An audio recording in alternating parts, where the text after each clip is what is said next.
Hello again, everybody. Welcome back to the podcast, Retro Life for You. My name is Chris Adams, your host of the show. This week, we are going to be having a guest on the show with us. I know I didn't really make mention of this before, but it's kind of a spur of the moment kind of deal here. And I'd like to go ahead and bring him on with us if I can here. Let me get him back in studio. All right, with us today is Mr. Travis McKenna. And Travis, thank you so much for coming on tonight. Like I said, it's spur of the moment, last second thing, and I didn't know what to expect or if you'd have time to even tonight. But no worries, Chris. Glad to be with you. Definitely glad you could be with us and all. So let me just go ahead and put this out there. Travis basically did something for me that nobody has done that I've asked for thousands of times over. It was kind of out of the blue. Although I will say a few days beforehand, I sent a friend request out to him on Facebook. I seen on YouTube he had interviewed with somebody on there, and I thought, wow, if I just had his name before I did the podcast this week, could have had him on, talking about Roadhouse, and that being because Travis was one of the bouncers in Roadhouse. So, Travis, if you will, just kind of tell us real quick about your role on Roadhouse and what you did and everything, so people might recognize you and remember you from the show. Sure. Well, back then I had hair, lots of it. I did too. Mine disappeared as well. And I played Jack the Bear, and I was one of the guys who was originally at the Double Deuce, and then when Patrick took over, I got to stay on. I wasn't fired.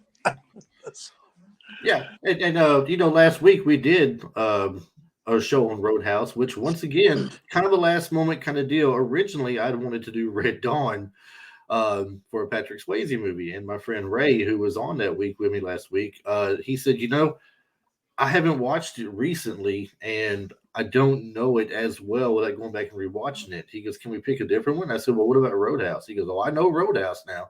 I've seen that enough in my lifetime. We could do Roadhouse. I can remember that. So I always pull up IMDb and maybe a Wikipedia page or something to go with some facts and things like that. And so we thought, well, we're going to do this. Well, we get into it. And as usual, for the people who listen to my podcast, Travis, they know, whoever's on with me, we always get off track on something. And I'm always thinking, like I told you before, who is that guy? The guy back then that did this, right. The guy with the face. Oh man, I can't think of his name. And then we think we got it and we don't. And so Travis, he reached out to me on Facebook and said, hey, listen to your podcast. Just want to let you know and correct you on a couple of things. And he tells me this and this and this. And I was like, wow, I knew I messed up somewhere. We just see, this is what I'm saying. If we just had him on the show before, it would have been good. So anyway, like I said, anybody who thinks I'm wrong on something or knows I'm wrong on something or just wants to call and tell me, hey, Chris, you're stupid, that's fine. You can message me on Facebook or Instagram, and even on Anchor.fm, where the place is hosted, the show is hosted. They have a place where you can record a message for me, and just let me know these things. I always want to hear from people and know if I've done good, done wrong, done bad, or anything. So it's all good. Yeah, you guys were great. You were reading some of the lines, some of the one-liners that they had, and. That let me tell you that particular film, working on that was great because, I was a bouncer in real life till I retired. I worked with a lot of rock and roll bands, and I worked with the NFL, and I, did clubs and that kind of stuff. So when they told me I was going to get the job, I go, oh, so wait, let me get this straight. I get to work in a movie with Patrick Swayze and Sam Elliott. Two of my, Sam Elliott, one of my favorite actors, and just an all-around great guy. Patrick was too. And I said, I get to fight and not get hurt, and you're going to pay me how much money? I went, oh, yeah, I'm in. Oh, yeah. I am all about that. You tell them I'm definitely taking that. And great things have come out. Great things came out from that movie because, it's been on since I think it came on TV and went on cable back in 90 or something, 1990. It has been on constantly for 30 some odd years. Right. And when it first came out, it's funny because when it first came out, when I was out in the world, I would get recognized by people all the time. Hey, you're in that movie Roadhouse. Hey, you're in that movie. Even when I was bouncing, they go, dude, you look so. I'm throwing a guy out of the sports arena one night, the LA sports arena. He goes, dude, you look really familiar. I went, yeah, that's what everybody says. And but it was great because it was, I mean, it was partly, an easy job to do for me because, like I said, I was a bouncer in real life, Right. It's something So, you already knew. oh, So, I mean, it just come natural to you at that point. yeah, I mean, yeah. And like you said, I mean, when we discussed last week on the show, when it first came out, the movie was budgeted $17 million to make, and it only grossed 30 million worldwide. So, in a lot of people's eyes, it wasn't really a success at the box office. It was a success because it made money. Well, It almost doubled, and But the thing about it, okay, that movie came out like the middle of May. Okay, well, that's like Memorial Day weekend. Then Memorial Day weekend, I think it was like Batman came out, and then I one was of going the to ask Indiana you. Jones movies. I mean, Yes. it got killed by great movies, but it's been on TV constantly since then. It was on cable. It did really well on cable. I can't tell you how many times people have come up to me and said, "Oh man, Roadhouse."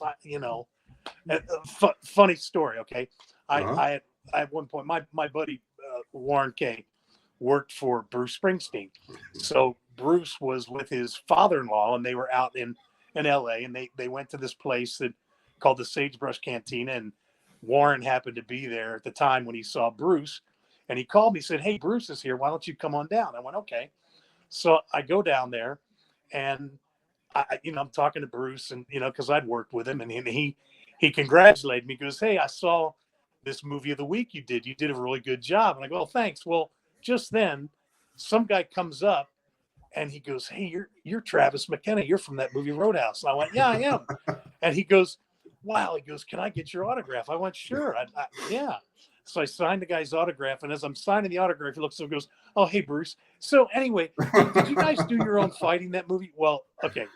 First off, Bruce has a wonderful sense of humor, and when the guy walked away, two other people had come up and they had asked me for my autograph and didn't even realize that Bruce was standing right next to us, right?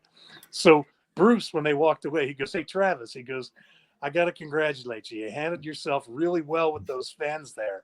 And I said, "Praise from Caesar. I learned it from you." And he was, really, but I think he got a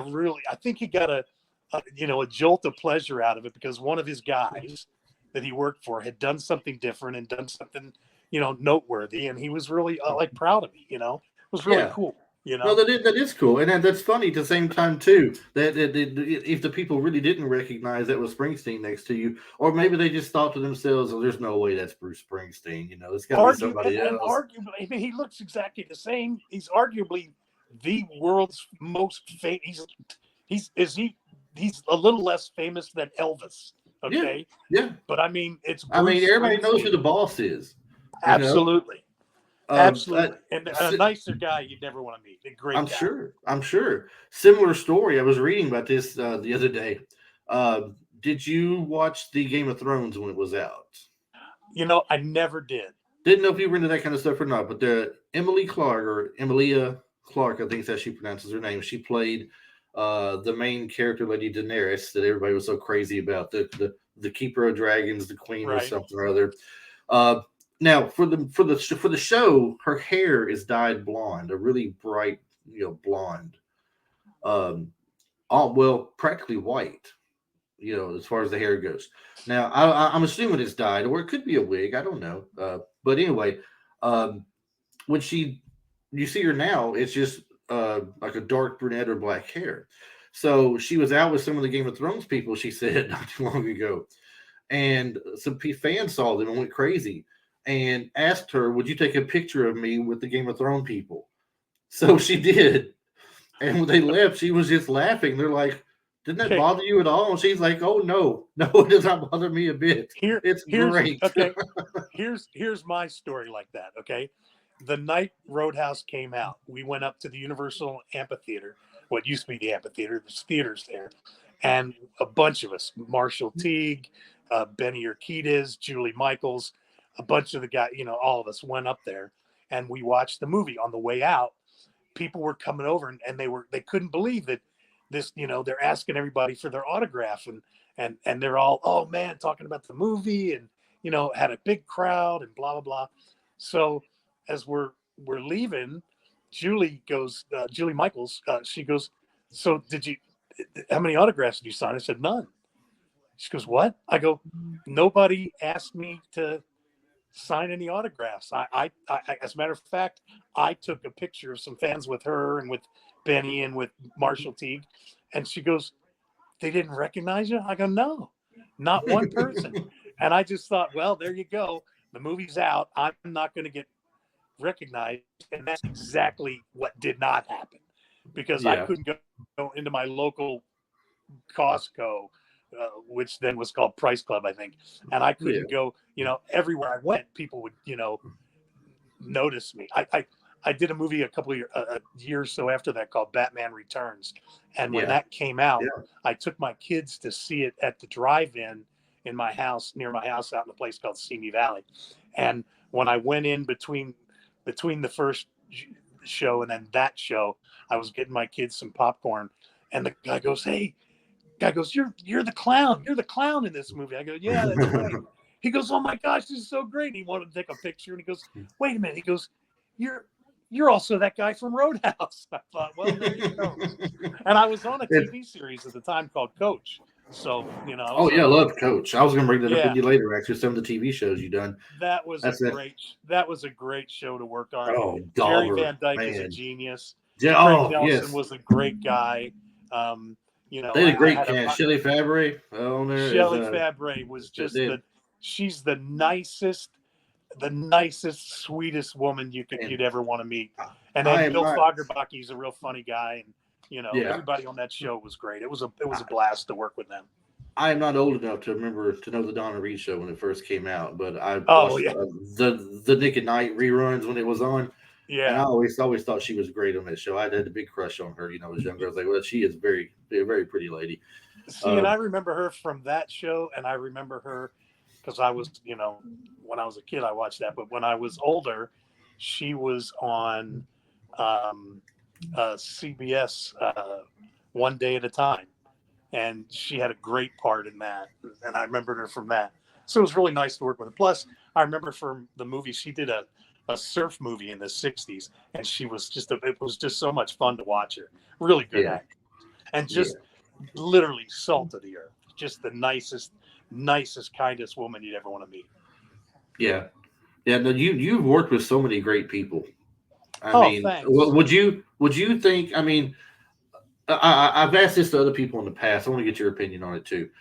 And money aside, okay, not talking about the money you would make forward. This is more notoriety and fame, I guess. Okay.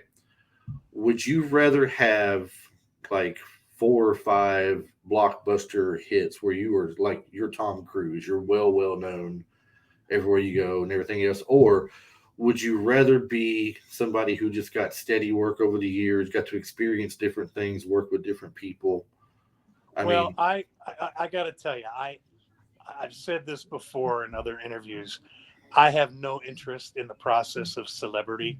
I'd be really bad at it because I saw a lot of celebrity stuff when I was working as a bouncer and a bodyguard and stuff. And I would much rather have worked more and just kept working. All I aspired to be was a working actor. I have no interest in the process of celebrity. I enjoyed the work itself. That's what I really enjoyed, being somebody else or being a version of me or being not a version of me. And I was trying to remember what that was called. Working actor is a very good term for it. I was trying. I couldn't remember earlier how you would call that, but working actor is good. Is a good term for that. I've always thought the same thing. I've always thought it would be cool that if I could be on so many different TV series as a guest spot doing this, I wouldn't want to be typecasted as one particular kind of role or something like, you're the DOA body on on Law and Order SPU, and then you're dead on Chicago Hope or whatever the next week, then you're dead on NCIS this week. I wouldn't want to do that, but I mean something where you can be on different stuff, enjoy different aspects, do some sitcoms, do some of the nice, cop drama things on there that are fun. Be in a few different movies in small roles, and just enjoy the people you get to meet that you're working with that are up there. But like I'm doing, like it's like me doing the podcast. I've told some of my friends before that they're like, why do you take the time to do a podcast like this? I said, because first and foremost, I love to talk about things from my childhood, my youth, and everything. Right. So everything retro, movies, TV shows, music, toys, cartoons. Anything. I'll talk about all of it, and I love it. Plus, not to mention, I said I've got to meet quite a few people that I got to watch in movies and getting to talk to them, and that's not an everyday thing you get to do.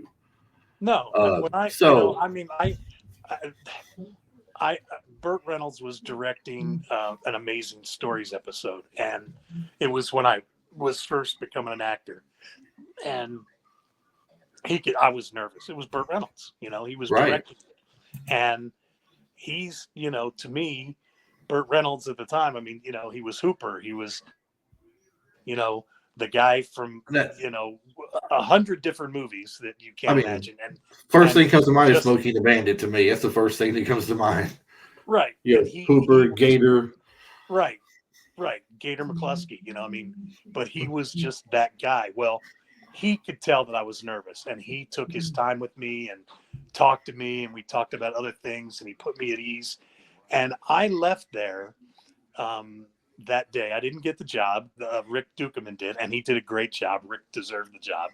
But I worked later on in a movie called Three Ninjas High Noon at Mega Mountain, Yes. and I worked with Lonnie Anderson. And one day I had told Lonnie, I said, normally you don't, want to chat people up if they don't want to be chatted up. But she was really nice, sweet lady. And I said, I just got to tell you this story, if you don't mind. I said, when I was a young actor, I think I was like 20 or 21. I can't remember. And I said, I went and read for Burt when he directed The Amazing Stories that you were in. I said, and he was so kind to me and really kind of worked me through it. And, we read it twice. He was a great guy. I go, and I want you to know that really stuck with me. And she started to tear up. She goes, that's the Burt, we all want to remember, Mm-hmm. and he was a great guy. But I've met so many people like that.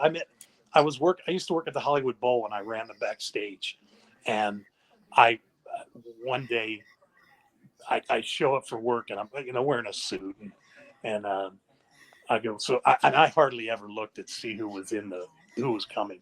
And that night and the next night, it was Sammy Davis Jr. Okay. Arguably, one of the Big name. greatest stars of all time. Right. So he's getting out of his limo. His manager's named Jolly Brown, and Jolly comes up and he goes, as he's getting Sammy out of the car, Sammy goes, is this our guy? And Jolly goes, yep, this is him. And he introduces me, and I said, oh, Mr. Davis, nice to meet you. And he grabs me, shakes my hand, and holds my hand with his other, and he says, hey, you call me Sammy. And I was going, wow, I can't do that. This is Sammy Davis Jr., right? When I'm walking into his dressing room, which is backstage, he's just so nice. And they have this big spread put out of all kinds of food and stuff. He goes, hey, Travis, he goes, I want you, if you're hungry or thirsty, come in here and eat and take care of this. And you're my guy. I want you to, it was just so kind, Yeah. And when he was done rehearsing, I had walked him back into the room, and I was telling him, I said, I saw some videos of you, working a 6-gun, spinning it and border shifting and all that. I said, I love that. I've been doing that since I was a kid. And he talked to me for 30, 40 minutes about spinning a gun and how much fun it was. And he was just so down to earth, just a really decent guy. And the day he left, he finished his last show on Saturday night. I'm walking him to the car, and everybody's getting in the car, his wife Althea and Jolly, and he's getting in the car. And as he sits down in the car, he looks over at me like he forgot something. He goes, hey, Travis, come here. I go, yes, sir. And he goes, come down here. And I put my head down, and he kissed me on the cheek. I was so embarrassed, And he goes, gotcha. You know, I was like, holy crap. Sammy Davis Jr. just kissed me on the cheek. You know, I mean, but I mean, it's, you know, I've had those kinds of experiences, and I don't think I would have had them had I been, you know, some big star. Not that I ever wanted that anyway. Right. You know, Well, that's a good point. truth, It's a very valid point. and truthfully, in the business, I was, you know, there's a guy named Buck Flower, who is a well-known character actor, and he kind of took me under his wing. He actually kind of adopted me. You know, he used to introduce me to everybody. He's his nephew. And then Chuck Napier, Charlie Napier, who was a friend of Buck's, and you know, he kind of took me under his wing. And a funny Charlie Napier story is that I was doing security for my agent at the time, and he was a friends of Jerry Buss, and we were at a big party at Jerry Buss's house, and in the same building that I used to live in, Vanna White lived across the hallway, and this was before she became famous, and she was, again, just the sweetest gal. I used to help her with her groceries. She'd go out of town. I'd take care of her cat for her, that kind of stuff. Really nice lady. Well, she was there at this party, and she was talking to Sylvester Stallone. And I walked, you know, I waited till they had finished, and she came over and hugged me and gave me a kiss, and, you know, hey, and she went on about her business. And so I walked, Sylvester Stallone, I had to go over. I wanted to introduce myself. Right. And I said, Mr. Stallone, I said, I don't want to bother you. I just want to tell you that I'm a really big fan of yours. You know, I love you've so entertained me in some of your movies. I said, you worked with a buddy of mine named Terry Funk in one of your first movies. And he goes, oh yeah. And I said, you also did a police story with a friend of mine named Chuck Napier. Chuck's kind of taken me under his wing, and, you know, I'm an actor and stuntman and all that. And he goes, oh yeah, Chuck Napier. Well, it turns out a few months later, Chuck gets the call to do the second Rambo movie. I was about to tell you, I thought that's who that was. I was going to ask you for sure. Was it Charles Napier, Charlie Napier? Charles Napier. Yeah. Yeah. And Chuck goes later, you know, he goes, you know, Travis, he goes, you might have planted the seed because I got this job. That you talking to him that night might have planted this seed, and I got that job probably because of it, you know. I remember Charles Napier being in many things. He was on episodes of the A Team as one of the colonels who was always after the A Team, and him doing that. I have a friend. We did a show a little while back. We called it Sylvester Stallone's greatest character, possibly. And then, you know, question mark, and we put, you know, Rambo. And we were talking about Rambo's, you know, 1, 2, and 3, basically, because they were the ones that did the 80s. And we brought up the guy who did the show with me. He's from Australia, and his name is Timo. So Timo, if you're watching this, man, thanks again for the T-shirt. He sent me a T-shirt. He does T-shirts, right? And he sent me this T-shirt. And all he does is he puts quotes on them. He doesn't put images because for copyright issues and everything. Right. But it says on there, it's got like how the font was for Rambo, where it's in flames in the background of the letters, and it says what was Napier's name in the movie? Murdoch. Murdoch. It says Murdoch. I'm coming to get you. Yeah, I got the maybe a T-shirt for that, which is really cool. And when you know, said my buddy Chuck Napier, I was telling you about Chuck Napier, and doing that. But you know, in the first Rambo movie, my buddy Jack Starrett played Art Galt, the deputy that beats Rambo. Right. And you want to fall from a helicopter? Yeah. My buddy Jack Starrett was a great guy. Well, I went to a party at Jack Starrett's house, and in comes, you know, the guy that played the sheriff in that movie, Brian Dennehy. And Brian Dennehy walks up, and Jack introduces him to me. And I love Brian Dennehy. I'm a big fan of really good actors. I love, you know. And he's a great actor. Dennehy goes, well, damn. He goes, you're about big enough to hunt bear with a switch, you know. So that's, you know. And Jack Starrett was a great guy, you know. He had done so much great stuff. He was a director, and, you know, he was in Blazing Saddles. He played Oh he yes, played Grubby Johnson. You know, he's I up love on that. top and he's got that one little telescope with one hand, and Uh huh. he's looking through it, but he's squinting his right eye, and he Yeah, goes, "The sheriff's near. yeah. The sheriff's near. The bell kept The going off. sheriff's near." Yeah, yeah, exactly. Yeah. But Jack was a wonderful actor, and great director. So, You like I know, said, I tried. I figured one of the things I learned when I first started doing movies was my job. One was not to make anybody else's job harder than it needed to be. Okay. Mhm. And two, my job was to do the best I could at what I was doing and make everybody else's job easier. I did an episode of, Boston Legal. Okay. Right, And I was working with um, uh, Captain Kirk. What's his name? Shatner. William Shatner. Okay, William Shatner, and then Mhm. so Shatner's doing the scene, and we've done it a couple of times. And in between takes, he looks over to me. He goes, "You are the most remarkably consistent actor I've ever worked with."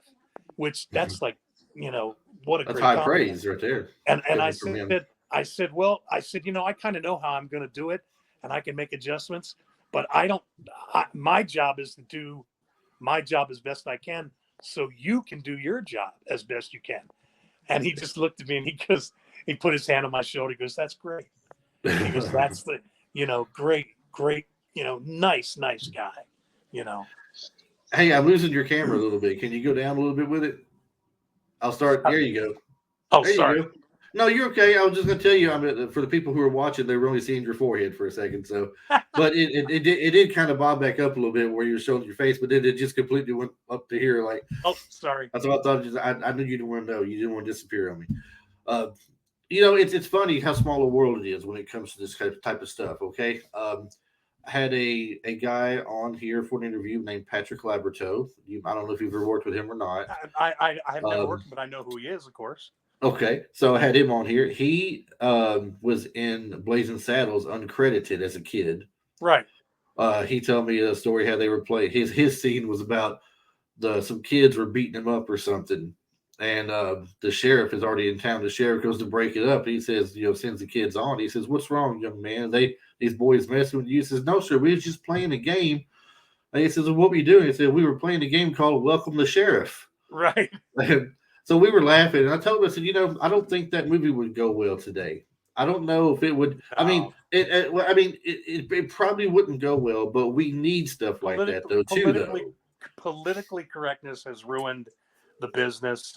Everybody, uh, Jack told me that on that shoot, he said they actually had so much material that they could have made a second movie, and I think they actually did do a version that had more stuff in it. But Uh-huh. he told me some great stories about working on that. But it's true, you couldn't make that movie today, and it's a shame because that's I can watch that. When I first saw that movie, it was like the midnight show when I lived in Maryland. We went to the theater, and it was like the midnight showing, and I sat down and I laughed so hard my stomach hurt.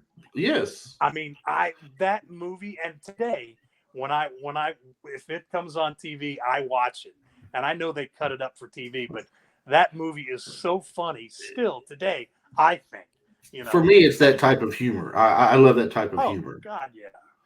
Oh God, yeah. Monty Python, Airplane, Naked Gun. Can You you know, imagine? Can you imagine? Because they wanted Richard Pryor for that part. Can you imagine how that movie would have done if Richard Pryor would have done it? I, Oh, man, jeez. crazy. And Pryor, I used to go to the Comedy Store in L.A. and see comedians, and I lived down the hall from Bob Saget, and we used to go in and see all these shows. I knew the doorman's name was Harris Pete, and I used to go talk to Harris, and we'd go in and watch. And I'm telling you, I love to laugh, and I would go in there, and there was a comedian, and he used to write for Richard Pryor, and he wrote for all these great guys. And he had me laughing so hard in there one night. He goes, "You're never going to die." He goes, "Because you laugh all the way down to your toes. That's got to be so good for the heart, you know." But I mean, we used to see Robin Williams, we saw Billy Crystal, you know, Richard you saw all the greats, really. guys. Yeah, you know, all of these guys, and it was great. And it was, you know, it wasn't that expensive. You had to buy 2 drinks, but you know, and back in those days, I could drink 2 drinks and it wouldn't bother me. Right. So it's like I said, it's so funny how small a world this stuff is. Because like I mentioned, he was in that as a kid, uncredited. He was also in the first 3 Ninjas movies as one of the little stoner guys that was Right. after the kids. He was one of the Yeah. He was one of the doofuses. Well, I did Yes. the 3 Ninjas movie, and I was one of the 3 doofuses. See, this is not hilarious or what? I mean, Yeah, it's like a real small world kind of stuff. And I told him, I said, I haven't watched 3 Ninjas in so long. I said, but I didn't even think about that being you. And I told him, I said, you're right. I'm picturing it now. And he's like, well, I didn't have the accent going. He did it for me, the little stoner sound. And I was like, right. Okay, Right. You got me. That was it. That was you, Yeah. You doing the High Noon one, you got to work with Hulk Hogan. I think I heard you say before that you used to walk Hulk Hogan to the ring at times. I did. As a matter of fact, when we were on the set, I had my wife sent me a magazine that was the WrestleMania 2 magazine, and there's a picture of Hulk and me walking Hulk to the ring, right? And I asked him, I said, Hulk, I don't normally do this, but my kids and I watch wrestling all together. You know, we're real big wrestling fans. And I said, would you mind signing this for my kids? Because they've seen the picture and they know I walked you to the ring. He was like, yeah, brother, whatever you need. He signed it. And then like a day or 2 later, he was wrestling with the WCW at the time. And Randy Savage, Kevin Sullivan, the guy who's now the Big Show, he was then just the giant. Paul White showed up. Elizabeth was there, and they came and visited the set. And I hijacked a golf cart and drove him around. You know, Paul White was in the front with me. We were laughing. He's a great guy, and Kevin Sullivan, just a great guy. You know, but it was a lot of fun. You know. And I had walked. Paul White strikes me as a very nice guy, a very comedic kind of guy. I had walked Hulk to the ring, Randy Savage to the ring. Like I said, Terry Funk was I had worked with him on a TV series called Wild Side, and then worked with him again in Roadhouse. And then, like, not too long after that, I was walking him to the ring again. He was, hey, Travis, how are you? And he hugged me. And, great guy. Terry and I shared a dressing room for a while on Roadhouse, which was a lot, But really, I've watched wrestling since I was a young kid. I don't really watch it so much these days. I kind of keep up with it, via like YouTube, watching the updates of the shows. But I work nights. I work second shift, so I don't get to be at home and watch it when it's on or anything. Right. But I watched it. The last time I was watching it consistently was through the Monday Night Wars, they called it. I was consistent then, but not so much anymore. Well, I don't watch it so much anymore, but I really like the Irish Lass kicker. What's her name? Becky Lynch. Becky Lynch. I love Becky Lynch. The man. I think now it seems to me that the women's wrestling is a lot better than the men's. Sometimes it can be. Becky Lynch, and I love Charlotte Flair. She's she is so physical. She's in such great shape, and she can some of the stuff she pulls off. It just amazes me. But but they all do. They do, and I think it's just a little more exciting. It's a much more. I don't want to say younger man's game these days. It's much more of a athletic, acrobatic type of deal. Because when I grew up watching it, I grew up in Tennessee watching the Memphis wrestling territory, which is the Jerry Lawler territory, well, he was so big in. So we had Jerry Lawler, we had Bill Superstar Bill Dundee, Dirty Dutch Mantel. We had the Rock and Roll Express come through there, the Fabulous Ones, the Sheep Herders, and Oh yeah. Randy Savage come through there, Rick Rude, and it was all more of a physical kind of thing. The fanciest thing you've seen happen, literally, was a flying head scissors, Right. and that I was used it. to do and I used to do all the wrestling at the sports arena, and I'd go up to Fresno with the WWF. Well, and then I went back to Baltimore to do the Crockett Cup, Hmm. and got to work in the Baltimore arena, which was my I played hockey in there when I was a kid, because I'm from that area.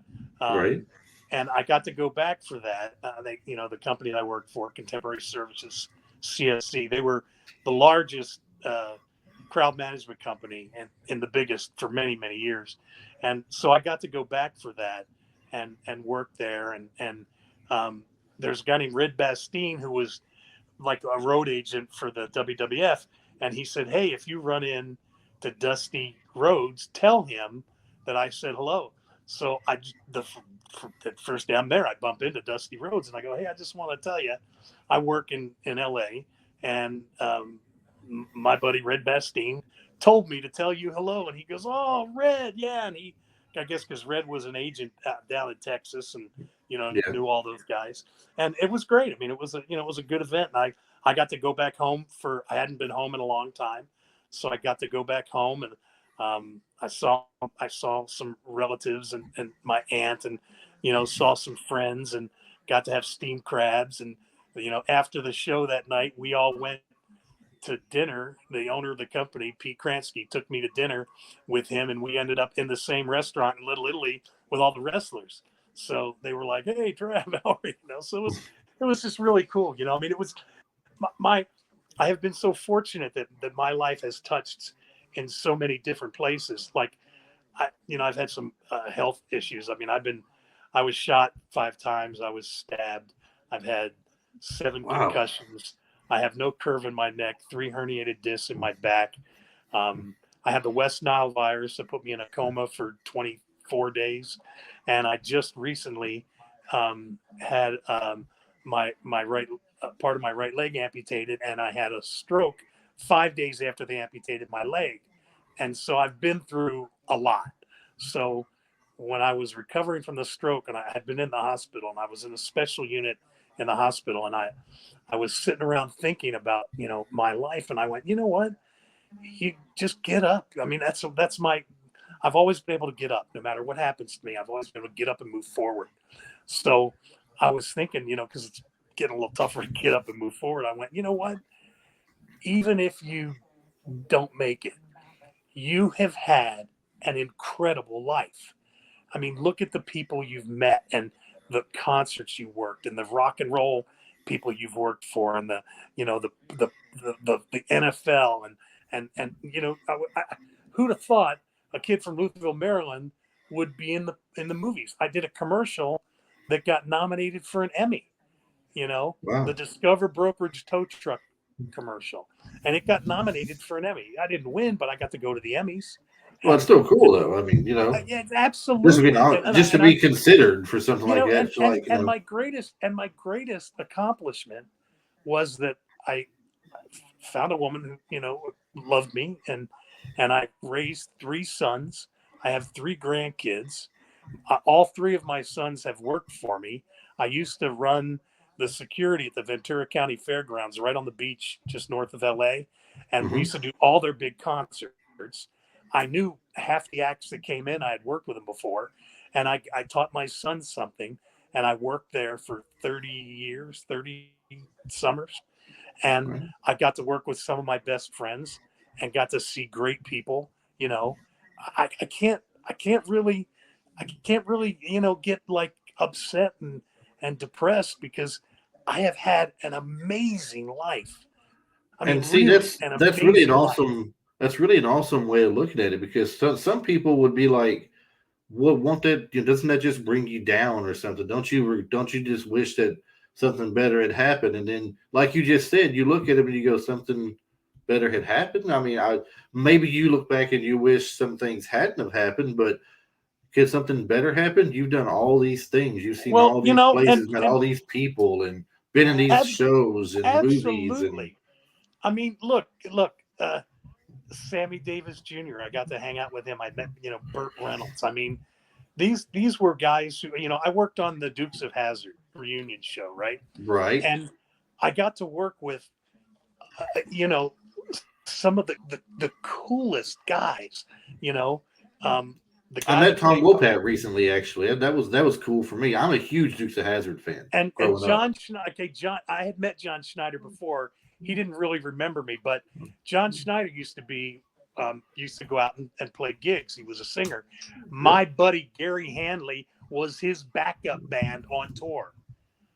A guy who I used to sing on stage with, you Yeah. know, um, I, you know, and when I was talking to John on the set, I told him, I go, Gary Hanley's a buddy of mine. He goes, oh, Gary, and then working with Denver Pyle, who is just salt of the Man. earth. He's done movies with John I Wayne. I got yeah. I got I to mean, talk to him. I got to talk to him about John Wayne, who's my favorite actor of all time. I got to talk to Denver Pyle about John Wayne. I got to I talk tell with. everybody all the time something funny. I'm like, the world needs a lot more Uncle Jesse in it, and I'm not talking about the guy from Family, or what was that show called on No, no, no, ABC. no, no, I'm no, not no. talking about that Uncle Jesse. So I'm like, Absolutely, the world needs a lot more Uncle Jesse in it, okay? Because I, absolutely. I I would have probably given my left hand to sit down and talk with Denver Powell for a day.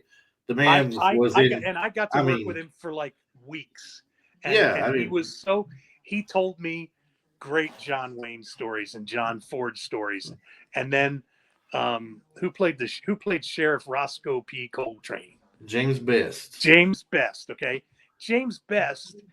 I had just talked to him on a Friday, and I said, one of my favorite episodes is, you did a Twilight Zone, and then he told me the story of working in a Twilight Zone with with um uh with three other Lee Marvin, Lee Marvin, um, God, and two of the greatest old cowboy actor guys you've seen on a million. And I'm sorry, it slips my mind right now, but with the four of them in the same episode, that Saturday, I happened to be flipping through the channels at home, and that episode came on.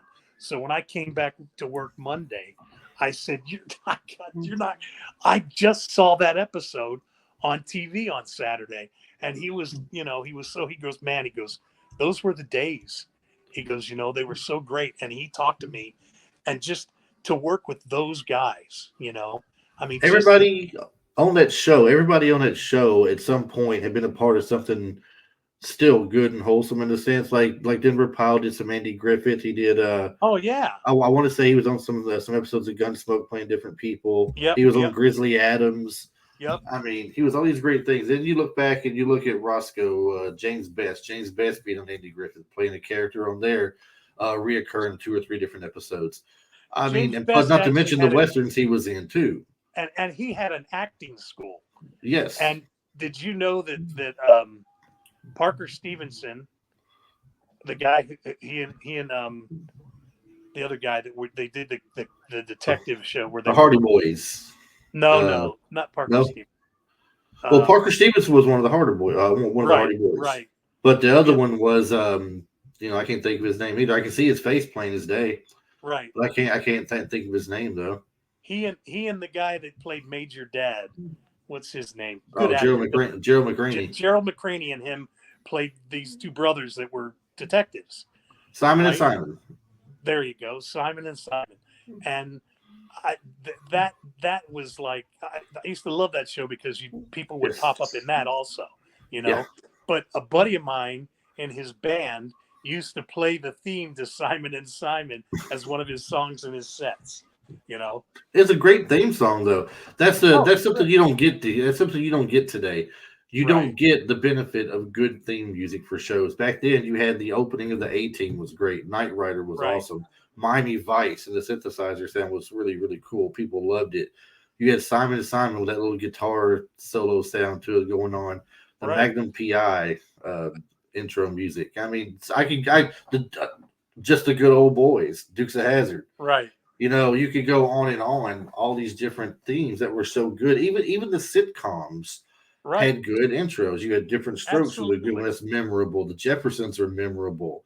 Sanford and Son was memorable, even though it's just instrumental. Everybody knows that little kick right in the middle of it. You know, everybody Absolutely. they love that part. So I mean, we don't get stuff like that anymore these days, and we don't No. really get any kind of good wholesome shows either. Most of No. the shows we get today are just it's mostly cop dramas, it feels like, or what seems like probably risque comedies you don't want your kids watching or something if they're too young. Hey, the only decent cop show on TV nowadays is Blue Bloods.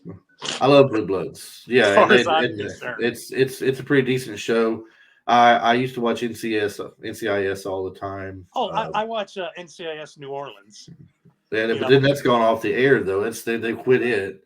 Oh, did they? Uh, Because I got to work with I did Chicago Hope, mhm. and I got to work with Mark Harmon, right? Yeah.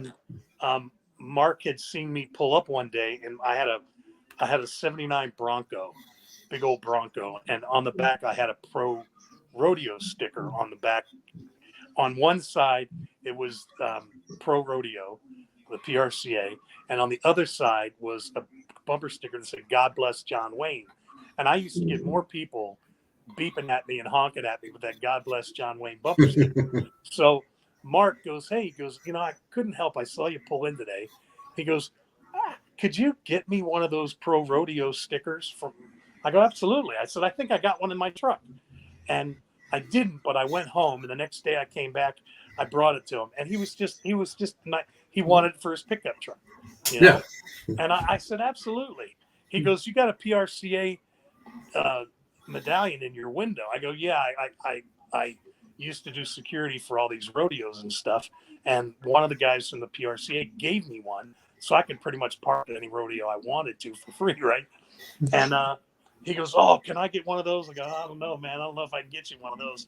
I actually was able to get him one, Well, that's cool. but a really nice guy. He was really pleasant to be around, and I got to tell you, I've had a couple of people who were not. Let me say, how can I put this? They were less than kind. Okay. Yeah. And I don't like to, you know, harp on those, but I did. One of those guys is one of the guys who I worked with in Roadhouse, and I've had some other issues with other people, but I just think it was because some folks are just different, They and are. Not everybody's built the same. I mean, you can have people who are just meant to be a butt, and some people who are going to be nice. And it's funny. I think I know who you're talking about from Roadhouse too. I think because if it's who I'm thinking it is, I was telling my friend last week when we were talking about the show, we were talking about the guy that played the bad guy, and I said I don't think I can think of anybody else who would play such nope, a natural butt than that guy right nailed it, there. nailed it right on the head. That's who it was. Okay, I had a feeling that's who it was because he just struck me as the kind of person that would just be really like that in real life. And here's the thing, when there's the big fight scene in the bar when he comes in with his gang and we Yes. get into it. Okay, we filmed that for free because they had gone over budget, and there was so much that they shot in that movie, and we got a phone call, and I get this phone call one day at home, and it's hey, this is the secretary. She goes, "Can you hold for Joel Silver?" And I went, "Yeah." What's Joel Silver doing? Call me, And Joel goes, "Hey, Travis, how are you?" I go, "Good, sir. What can I do for you?" He goes, "Listen, we really need to finish this movie, and we kind of run over budget, and it's not normally my thing, but I'm going to shoot for 3 days, but I can't pay you. Will you work for me for 3 days?" And I didn't even stutter. Absolutely, yes, sir. I can do that, and I'd be glad to. And he was just, Joel Silver's just a great guy, and I know there's been some stories about him not being a good guy. I never saw an inkling of that. He was just a great guy. Yeah. So we went and shot that last big fight scene. And I actually, that was the only time I got hurt on that set, and I had to go to the hospital, and they x-rayed my hand, and luckily Patrick had a chiropractor friend of his, and after every time we shot the scene, he would set my hand again because it was kind of I had jammed the bones and fingers in it, and he, so that I could continue. Right. And that scene actually was a little longer than it was, and it was pretty complicated, but it was a lot of fun, and I loved doing that because generally, if I fight, when I was a real bouncer, you can get hurt, obviously, Well, I'd be yeah. stabbed, shot, whatever. But Yeah. this was a lot of fun, and Julie, who was, she played Ben Gazzara's girlfriend in the movie. She had gone through a really traumatic thing and was just a complete professional, but she was always so kind.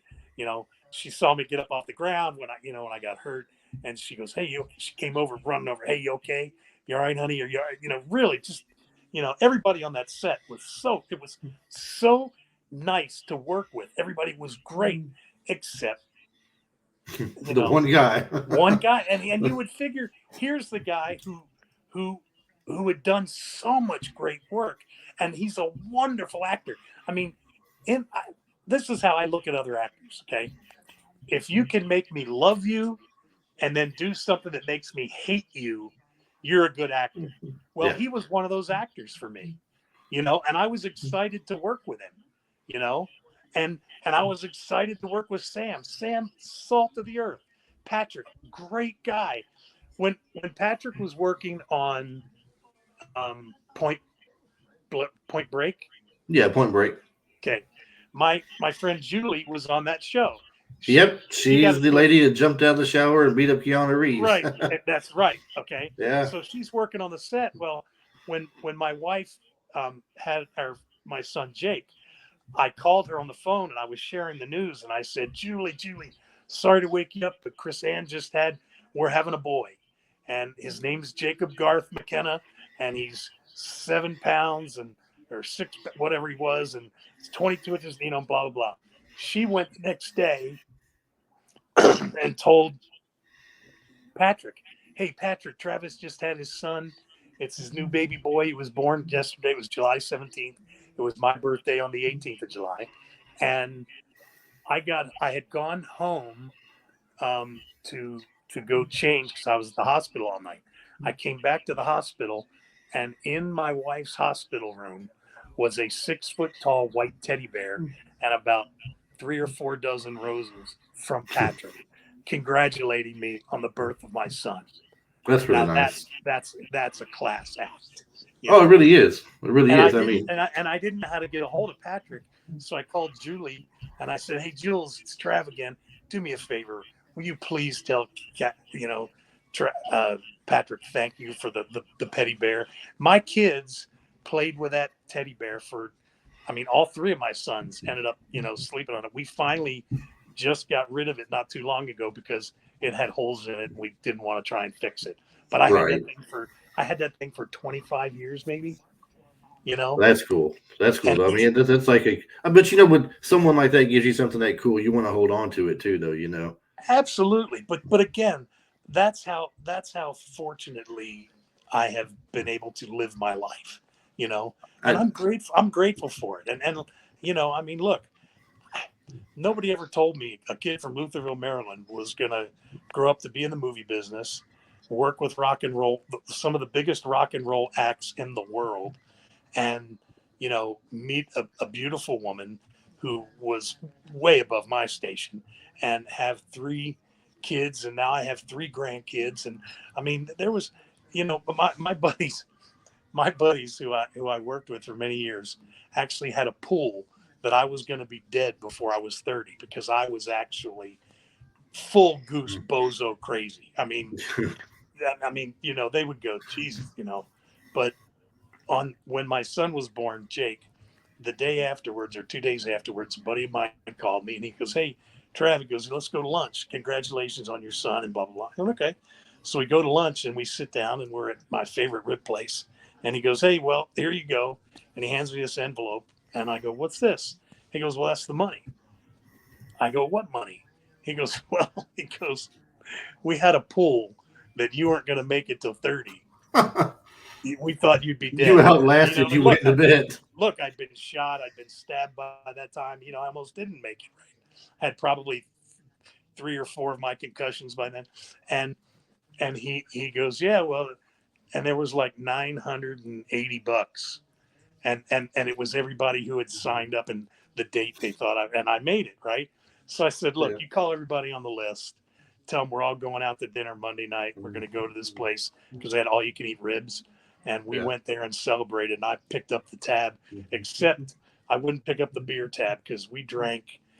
We actually, they ran out of beer because there was probably 15 of us and Yeah. everybody was over 6 feet and everybody was, we were some drinking cowboys, So, it was just one of those things. So I picked up the tab for dinner and, we had all you can eat beef ribs and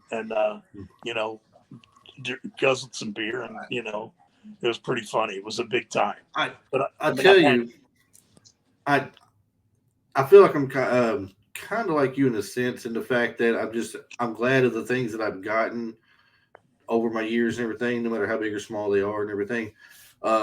My first podcast was a wrestling podcast because cool. a buddy of mine wanted to do that, and we still like talking. But we were talking about old school wrestling. We weren't talking about really a lot of new stuff. And in the process, like I'm talking to you now, I got to talk to a lot of wrestlers that I grew up watching on television. Right. And now the podcast never made anything. It didn't make a dime. And we wasn't trying to make a dime. It was like a hobby. It was fun. And I told him, my co-host said, if we don't ever make a dime with this, we had the greatest hobby ever. We get to talk to the people we grew up watching. And how cool is that? And he said, you're absolutely right. So if you remember any of these names, there was Teddy Long, who was of course. one of the guys. So Ricky Morton of the Rock and Roll Express, Bobby Fulton of the Fantastics. Yep. The Boogie Woogie Man, Handsome Jimmy Valiant. Loved Handsome Jimmy. He's a character and a half. I'm not going to remember everybody because it's been a good while, but Brian Christopher, who was Jerry Lawler's son. He was a part of the WWF or WWE tag team, Too Cool or something like that. They're the ones who would get on stage with Rikishi and dance in the ring. Right. He was one of those guys. And anyway, quite a few more of those. And now doing this, of course, speaking with you tonight, and I've had Patrick Laberto and Catherine Mary Stewart. And I love Catherine Mary Stewart. What a wonderful actress. She's coming back February the 12th with me. Hopefully, I don't want to jinx this for whoever's listening now. Hopefully, I don't jinx this. I met her at the UCLA used to have this spring get together. It was like a big festival. I met her and her husband there, and I had just seen her in what was the movie? Okay, she did this great movie back in the 80s about a guy who. Is it The Last Starfighter? The Last Starfighter. See, this is so funny, okay? The reason why this is funny is because if everything works out and nobody has to reschedule, her and Lance Guest both are going to be on with me February the 12th, and we're talking about The Last Starfighter. Well, which is one of my favorite movies from the 80s. I love that movie. I love that movie. It's awesome. And I just saw, what did I just see her in? She just did. A Hallmark movie or a Lifetime movie? No, I haven't seen it. No, I used to watch Hallmark movies all the time, but when we moved into this new apartment, this is the first time I lived in an apartment in a long time, and they don't have the Hallmark channel on their cable. You have to pay extra for it. And when we moved in, I couldn't swing it right now. But she did a movie with she plays this secretary, and it's about these two guys that go a weekend at Bernie's. And I just saw Weekend at Bernie's, yes. And she's a wonderful actress. She's so, I love her. She's a great actress. So see, this is how it's supposed to go. Originally, I was going to get her to come on and do a Weekend at Bernie's centric episode. We were going to break it down, talk about it, director, producer, her part in it, the people she worked with, and all this good stuff. And I asked her if it wasn't too much trouble. I knew her and Lance Guest were good friends. They see each other once a year. She said in the last year when I interviewed her, we talked about all her movies in the 80s that she had done. Right. So I said, if it's not asking too much, can you please forward my information to Lance? And I would love to get him on to do a Last Starfighter episode. So she come back and told me, she said Lance said he would do it. And well, I tell you what, he said, he'd even come on when I'm on. If you'd like to do a group thing, we have a group episode for the Last Starfighter. I can't turn this down, Okay, So well, I got to tell you, you let me know when that comes on, because I would love to see that. Because I'm a big fan of the movies and TV, and I like everything. There's so many great movies out there, and I like everything. But that as a movie, I really considered that part of the the 80s. There was another. She did a movie too, kind of about the end of the world in the 80s. Night of the Comet.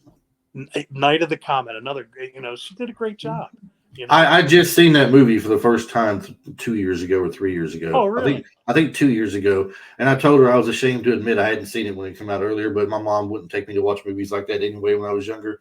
Right. But I told her I finally got to see it, and I liked it. It was great. I said I wish I had seen it when it was out. Yeah. It would have stuck with me longer and better, because when you watch movies from back then that you haven't seen before, the way movies were shot, sometimes it's hard to get into them.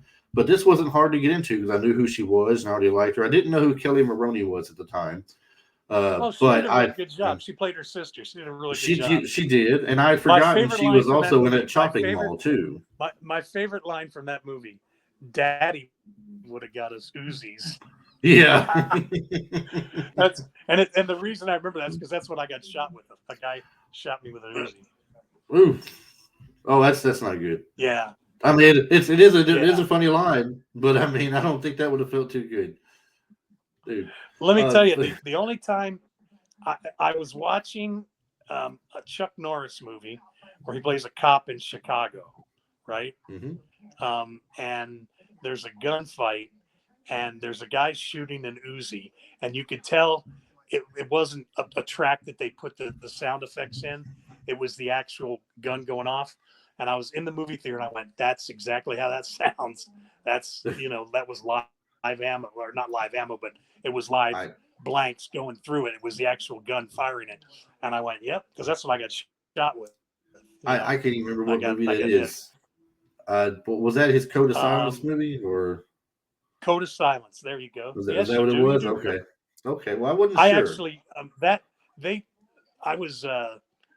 I got shot back in the day, and in 88, I had this girlfriend, and we were kind of rolling around on the floor, goofing off, and I went, ow, what was that? What did you do? She goes, well, I didn't do anything. I go, no. And I felt something in my back, and I was like, oh, she goes, we have this lump in your back. So I went the next day to get x-rayed, and the doctor comes running in the room. He goes, you have a bullet right here in your back. I went, oh, yeah, huh. It must have moved because it was up higher on next to my spine. They couldn't get it, but it had moved and had migrated. And so I went to a dermatologist in Beverly Hills, and her name was Erin Walker. She was absolutely one of the most beautiful women I've ever seen in my entire life. And she goes, okay, well, get up on the table. And she gave me some, lidocaine, and she made a cut and went in and couldn't quite get it out. And finally, after a lot of work, she got it, and it kind of jumped out of my back. And I actually took it to a friend of mine who's a Native American named Michael Horse. He's an actor, but he also is a jewelry maker. Michael Horse, he said, look, this bullet's very angry. He goes, I got to perform a cleansing ceremony. I do whatever you got to do, man. And then he turned it into a piece of jewelry, and I've worn it for 88, 98, 08, 18, 20. Yeah, I mean, 30 some odd years. Wow. And people, I actually quit wearing it for a while because people kept asking me, why do you wear a bullet around your neck? And I just got tired of telling them the stories when I got shot. The fact that you had a bullet in your back and you nonchalantly were like, oh, it's just a bullet. Okay, well, it moved. I mean, that is one thing on its own right there. I mean, well, You know, when It's when like, I got there it when I got is. when I I got was wondering where stabbed, that went. when I got shot, I drove myself to the hospital, and I'd been shot, you know, pretty good. I mean, I got hooked up. I mean, he Yeah. did a number on me. But when I got stabbed, I drove myself to the hospital, and the doctor goes, "Are you out of your mind?" I go, "No, I just didn't want to wait for the ambulance." And he goes, "Well, what I go, Doc, just stitch me up. I got to get back to work." He goes, "You're not going back to work." I go, "No, I'm going back to work." And he stitched me up, and you know, I was cut about 4, maybe 5.5 inches above Mhm. my navel, all the way down to my navel. And the guy cut me with a can opener, you know, a can opener. He stabbed me with a can opener and ripped me down, and so that's how I got, Yeah. you know. Did But did I you tell drove. the did you tell the doctor pain don't hurt? No, no, but he goes, "Doesn't that hurt?" I go, "Well, yeah." And like when I got shot, I was on the table, and I got to tell you that the weird thing about getting shot was what bothered me the most. Okay, was that I couldn't fight back, and all I could do at the time was run. And then I Mhm. got out the back door, and I held the door shut, and the guy shot through the door and hit me a couple of times. But what that was the thing. The thing that freaked me out the most was that I couldn't. I didn't have the wherewithal to fight back, you know, and that's what kind of freaked me out for a long time. You know, I took like a year off after that, and had to get my head, you know, out of my ass. And pardon my French, sorry. I had to get, you know, I had to, you know, I go, look, you're not dead, you're fine, you know. But it just kind of freaked me out a little bit, and I was freaked out for a little while. But then I Yeah. got over it, you know, and I did whatever I had, you know, just did whatever I had to do, you know. Um, it's it's friends of mine, like one of my best friends. I've lost some of my inner circle. Two of my partners that I worked with for many years, bouncing, have passed away. One had a heart attack. Another one just died within a couple of months ago. And um, the only partners I have left are this guy named Lamont Williams, who's sort of the black version of me. Except he's got like 3 or 4 different black belts. Okay. Um, and he's like the only guy who knows kind of my whole story and what I've been through. And he called me the other day. Well, not the other day. It was a couple months ago. It was after I got out of the hospital. And he goes, and this is like, you know, again, the most amazing thing for me to hear. He goes, "Travis, brother," he goes, "you're the toughest son of a bitch I ever met." Mhm. You know, and I'm thinking, I ain't nearly as tough as you. You've knocked out more people than I know about, you know. And he goes, "No, man." He goes, "Think about what you've been through." And I kind of thought about that for a minute. And you know, after I hung up the phone, I went, you know what? I kind of have been through a lot, but it doesn't, for me, it's just like, I know that I've been through a lot. I know I've done a lot, but it doesn't seem like any big deal to me. It's like, okay, I've been through that, but you know, there's other people who've been through way worse than me. I mean, guys who go to war and, you know, and do amazing things, you know, Yeah. you know, guys like Audie Murphy and, you know, guys who've been in the war. Those guys are heroes to me. I'm nothing. I mean, I'm not, you know, I hope I get to go to Valhalla, but who knows? But, you know, those guys are heroes.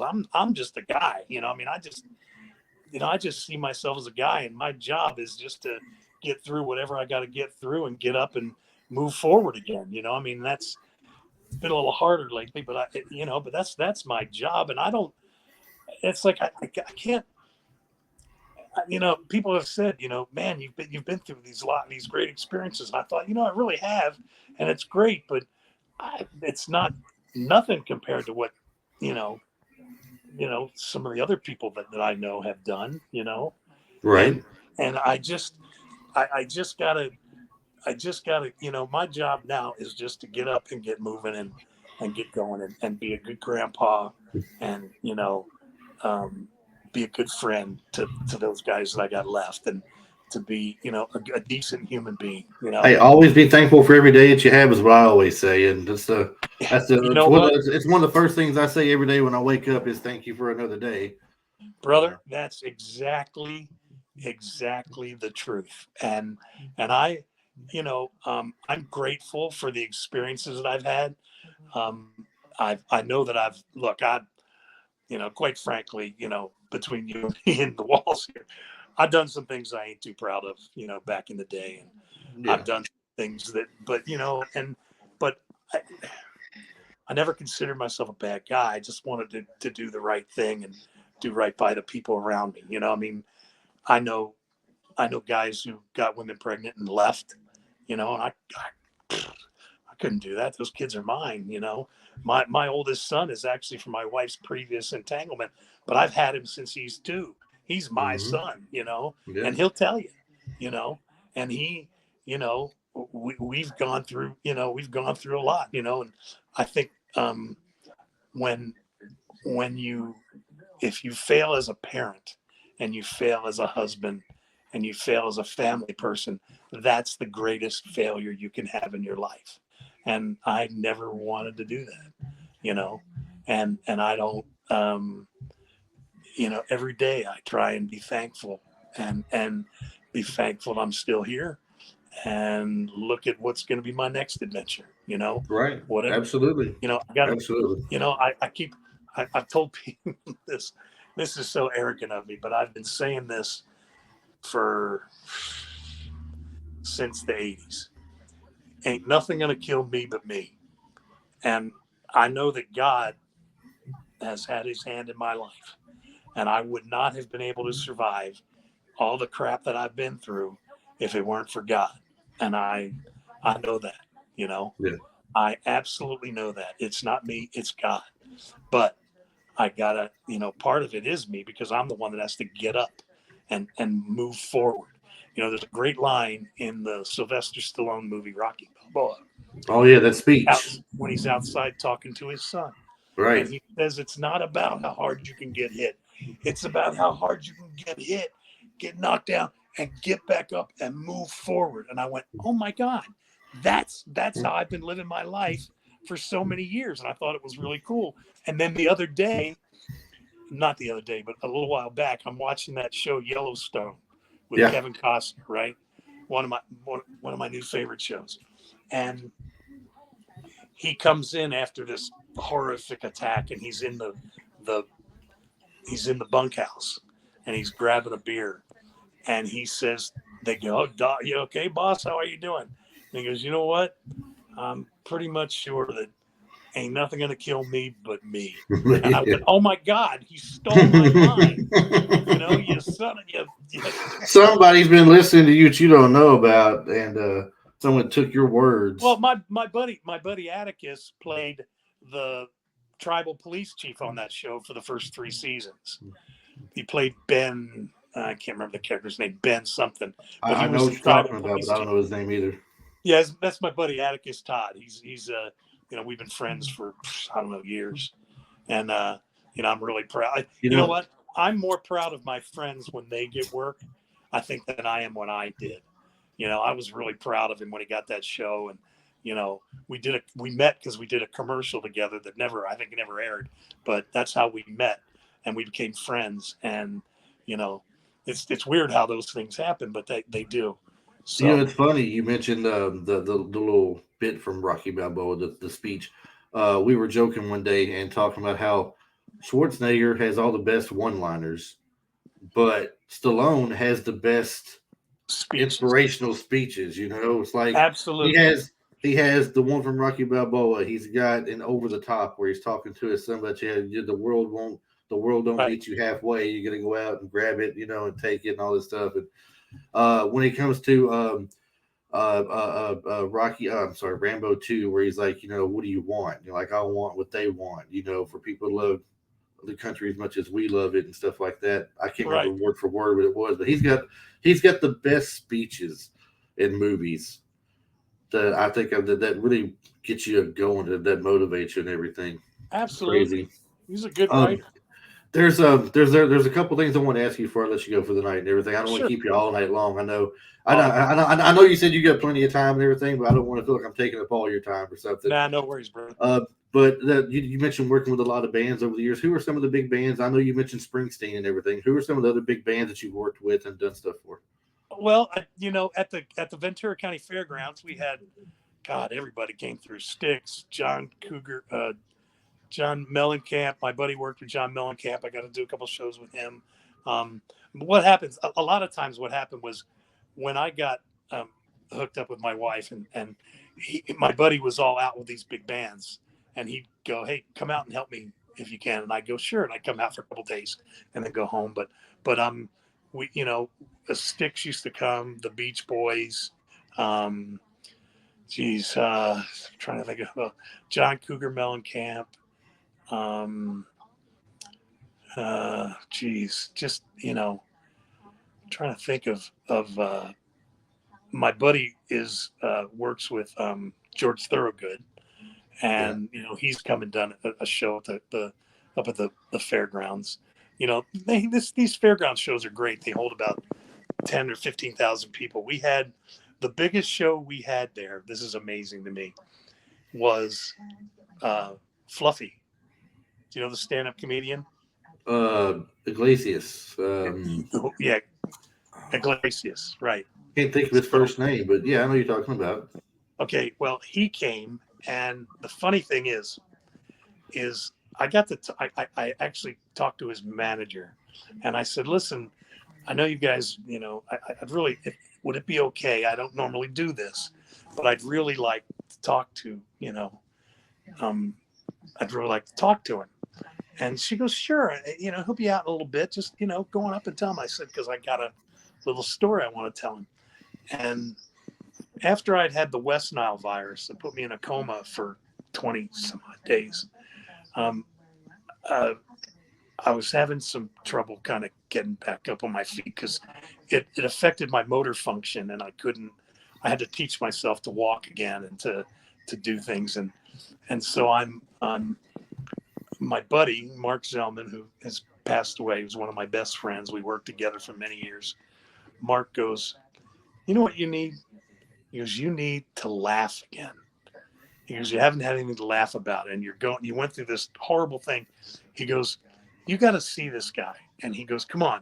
And he came over to my house, and we sat down and we watched one of his stand-up routine tapes, right? Mhm. I was laughing so hard. So, and then I went, you know what? He's right. I got to laugh. So I looked him up and I watched everything he did, and he made me laugh. So I wanted to tell him, I said, listen, I said, I know you're going to think this is crazy, but you saved my life. He goes, how did I do that?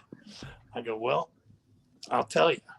I said, I had contracted the West Nile virus and I was in a coma and I almost died. And I came out of it and I was having trouble. And I thought about, you know, not making it anymore, and I said, and then a friend of mine showed me one of your tapes, and you taught me and allowed me to laugh again. And I said, and that made the difference because truthfully, I said, I don't know if you're going to believe this or not, but I thought about, eating my gun and just couldn't do it anymore. And you got me to laugh again. And I laughed and laughed.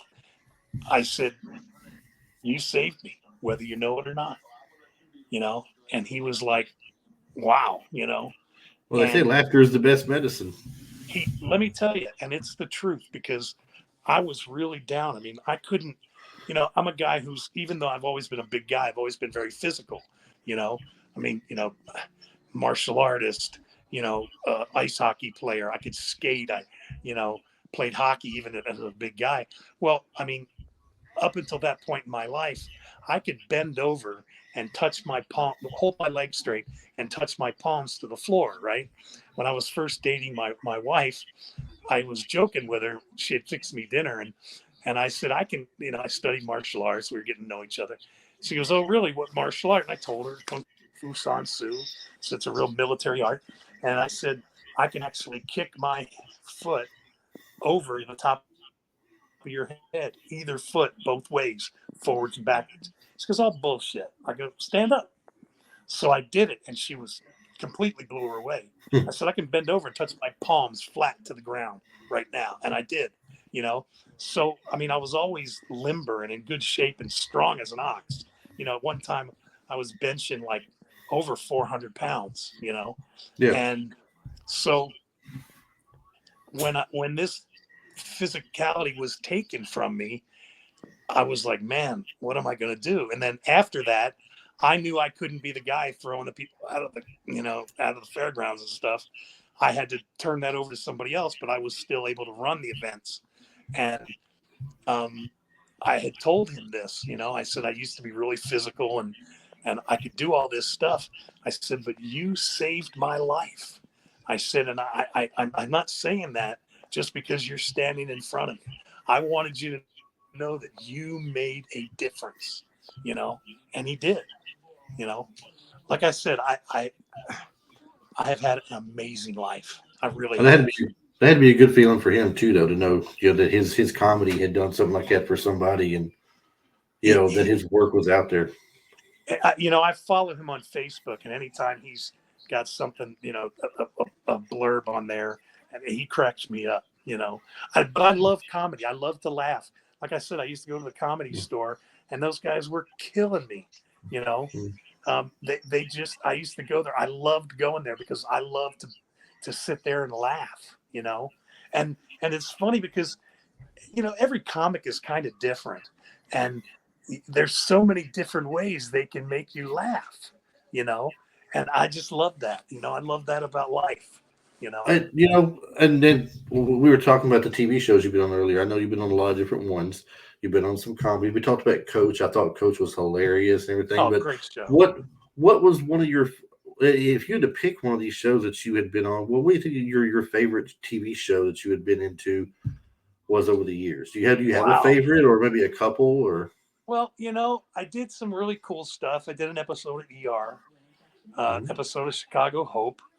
Um, I did an episode of God, I can't remember the name of the show, and I apologize again. It's a freaking stroke, but I played Brad Pitt. Um, it was just a biker guy who had the name Brad Pitt, you Yeah. know. But it was really funny. But that was a lot of fun. But I think um, Coach, because first off, the cast was amazing, but Craig and the, the executive producer of the show, they worked so differently. Like Craig was all about emotion and feeling, and the guy who wrote the show and who was the producer, he was more about, you know, well, this is what the line says, and it's the line and that. And to watch those two, uh, Barry Kemp was his name, to watch those two work, for me it was so cool because they came from such different places, and yet they put out what I thought was an exceptional product. And I really enjoyed working that set because one, you know, Jerry Van Dyke is, you know, he'd done John Wayne movies, you know, um, and you know, Shelley Fabre, and then of course Craig T. Nelson, I think is just a wonderful actor, Yes. and you know to work with Bill Fagerbaki and you know Claire, um, you know it was really neat, you know, and it was a really good for me anyway. It was a really good a learning experience, and I soaked it up, you know, and I had a lot of fun working on that show. Craig used to crack me up so hard that I sometimes I'd had trouble doing my lines, and I cracked him up a couple of times, you know. And but I think that was one of my things. But I did a commercial called the Discover Brokerage commercial that I think was one of my favorite pieces of work because it was such a different kind of thing. It was a different kind of commercial. And I know, oh well, you know, you got this commercial, but that was great. And I did an episode of Touched by an Angel where I had this tiny little part, played the guy that was owned a cafe, and I got to work with Charlie Schlatter, and Cloris Leachman was in that episode, but I didn't have any scenes with her. but I got to watch her work, and she was, she always blew me away. Just a wonderful, wonderful actress. And I think any show that I did that I could learn something from, which was all of them. I mean, I loved working with my uncle Buck Flower, and I loved working with Chuck Napier. We did a movie together, and that was a lot of fun. And but I really, I think Coach was great, and Roadhouse, because Roadhouse has kind of stood the test of time. And I mean, I did Batman Returns, which again was a lot of fun, and Michael Keaton is a great guy. Um, Michelle Pfeiffer, Danny DeVito, you know, um, the Danny DeVito's daughter works for Bruce Springsteen, and they were in LA, and I walked Danny back to see Bruce and his daughter, and I tried to talk to him, and he was like, he kind of wasn't really paying too much attention to me, and he kind of blew me off a little bit.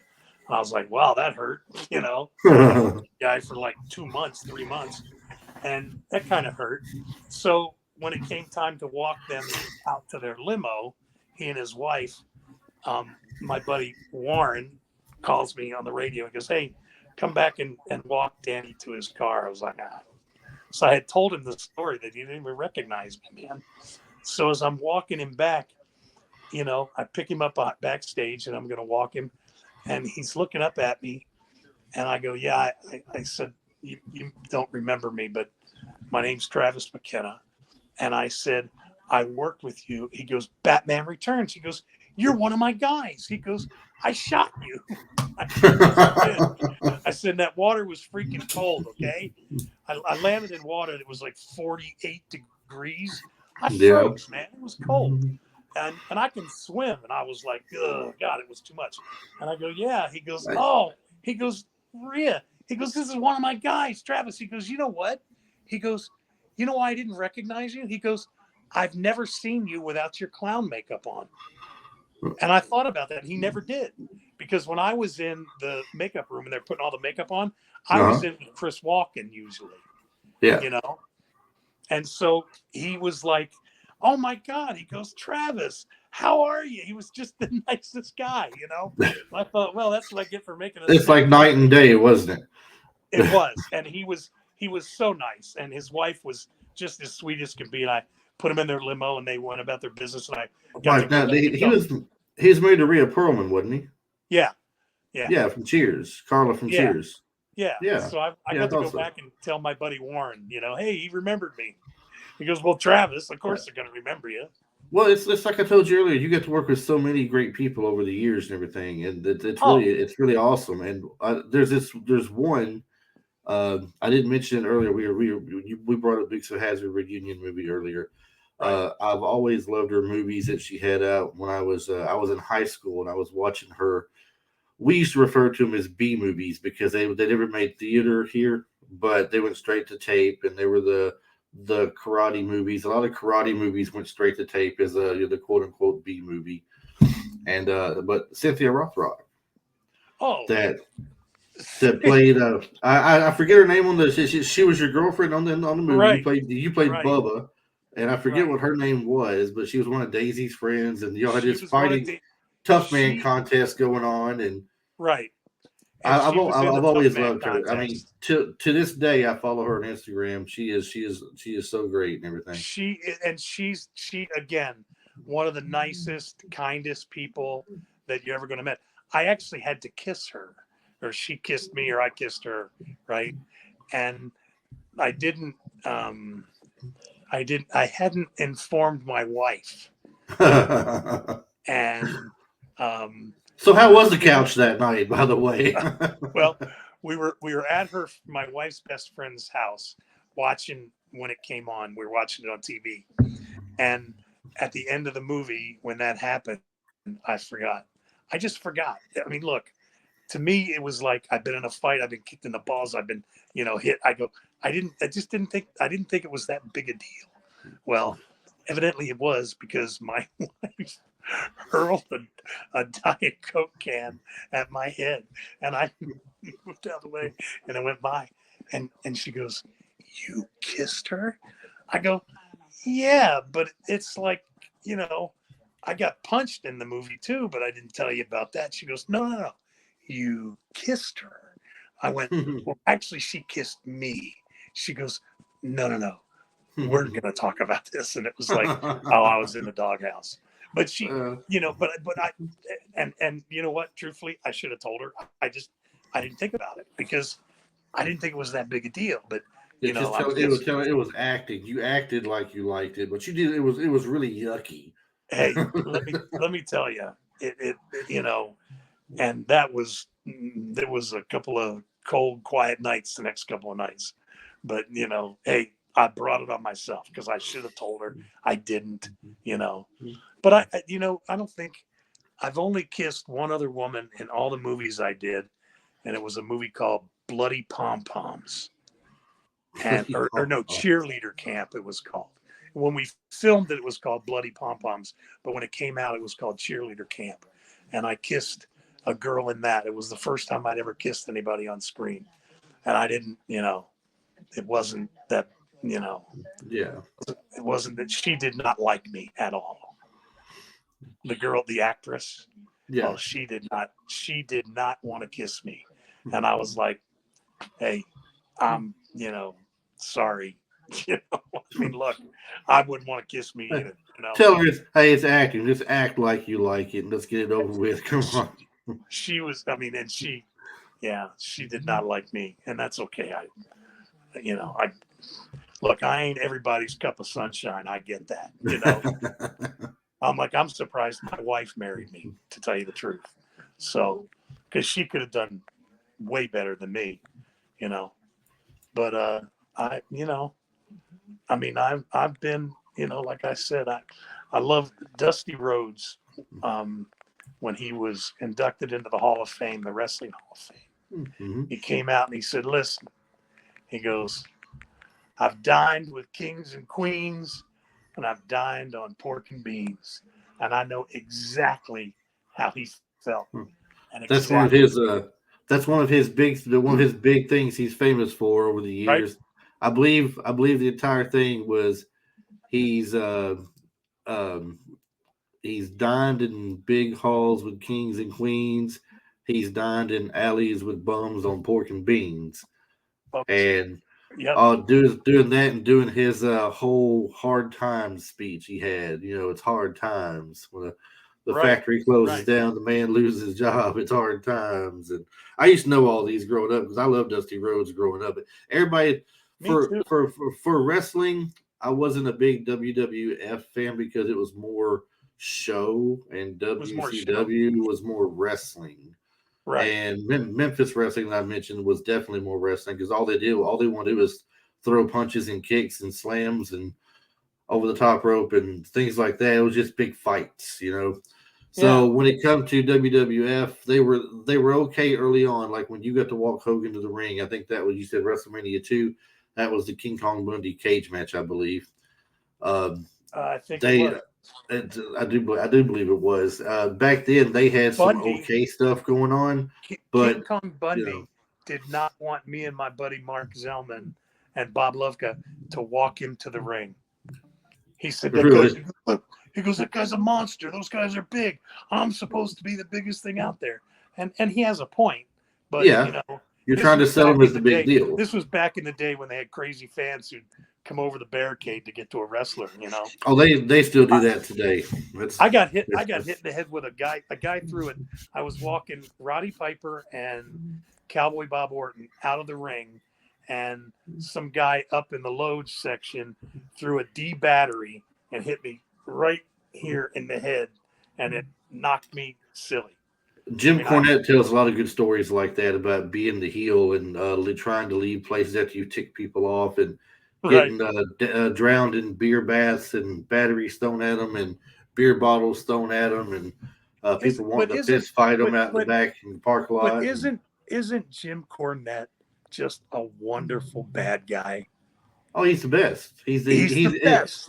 First off, he's one of the best talkers that there was on a mic. He's the greatest talking manager along with Bobby Heenan probably and Paul Heyman. Heenan was Heenan was a gentleman. Yeah. I walked him in LA. I walked him to and from the ring many times, walked him out to his car, a gentleman. You know who else is the guy who is Brock Lesnar's manager? Yeah, Paul Heyman. Paul Heyman. He used to go by the name Paul E. Dangerously. Right. That's what he used to be. Paul Dangerously, Paul Heyman.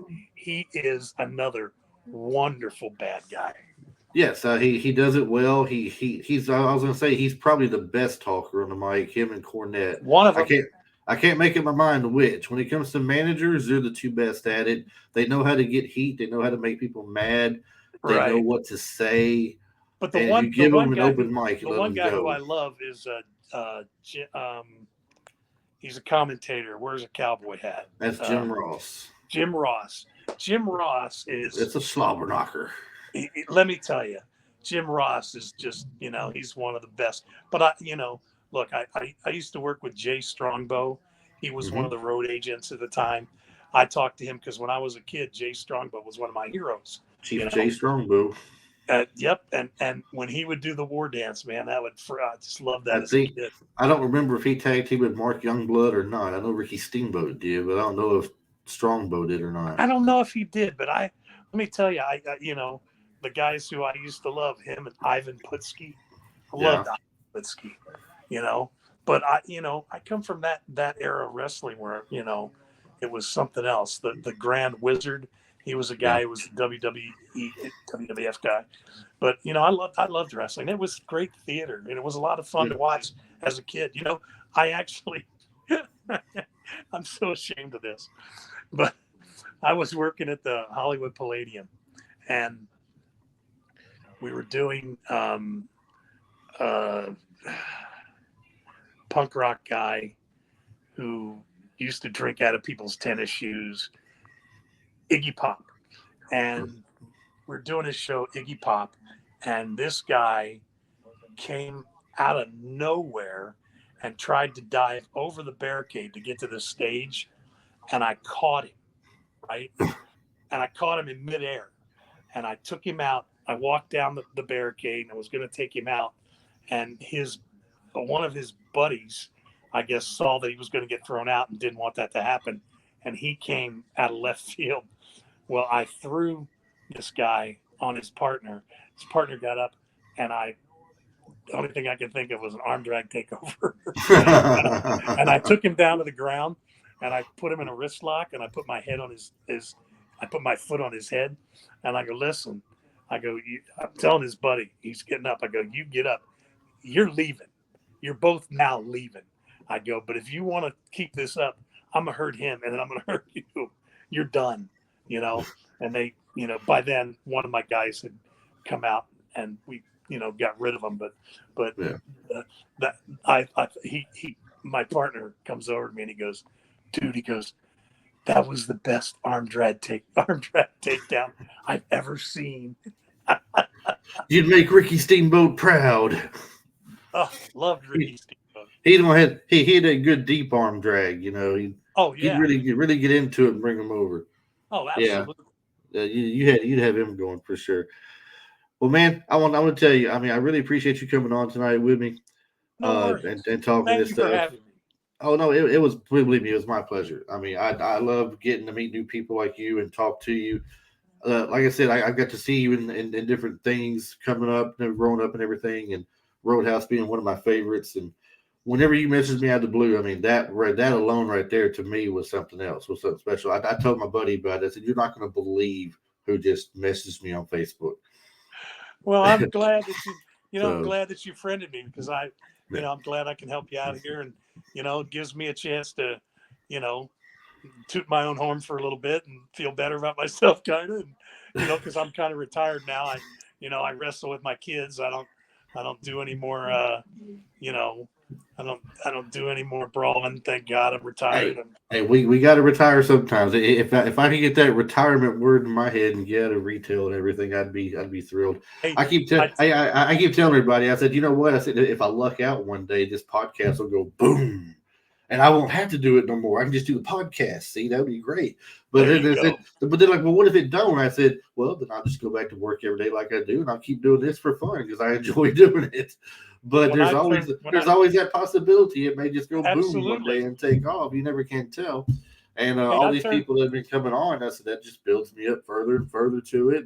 hey, And and plus, you like know, I said, I just it comes to fruition that you know I was a student, I was the guy, and then now I taught, you know, everybody. You know, I taught my kids. I taught, you know, worked with a lot of people and tried to teach them how. And I became, you know, the teacher, the master. And now I'm the guy that gets to see that the fruition. You know, I've given my kids yeah. something they can do. They've actually took over. You know, I said, hey, you know, you guys take over for me. You know, you're gonna have to do the legwork. I'm just gonna be the guy they come to. You know, break glass in case of emergency. And now for me, it's like, you know, I get to do this and I'm enjoying it. I'm gonna thoroughly enjoy the rest of my life, and you know, this was a great thing for me. Thank you for having me on. I really appreciate that somebody has an interest in, you know, what I did and what I did once upon a time. So Oh, there's a lot of people out there, believe me, who have an interest in what you've done and everything. And I hope the people who watch this and listen to it, get to enjoy as much as I have talking to you and everything today. well, it The was a the pleasure. Thanks, video Chris. may not be up for a little bit because it takes me so long to video edit stuff. But the audio is going to be this upcoming week, so No worries. this will be the next show. I'll let you know when this comes out and everything as Hey, and well. good So and good luck with Catherine Mary Stewart and the other, you I know, your next one.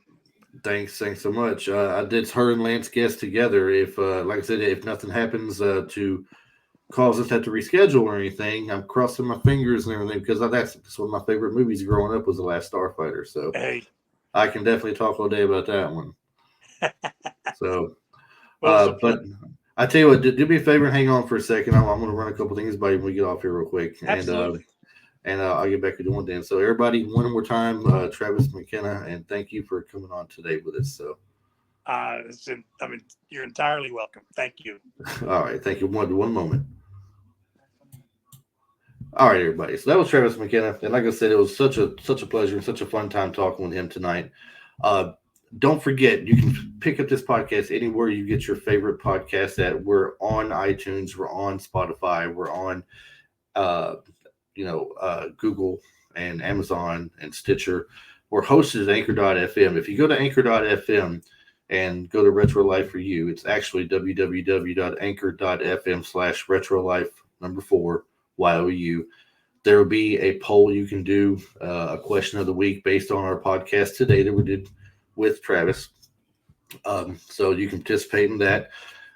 Tell us about, to your friends and family, recommend the show and everything. If you get a chance, go and leave us a review and a rating. It helps a lot in getting us out there. So I'd really appreciate that. So thanks again, everybody. We hope you enjoyed the show, and I look forward to seeing you next week.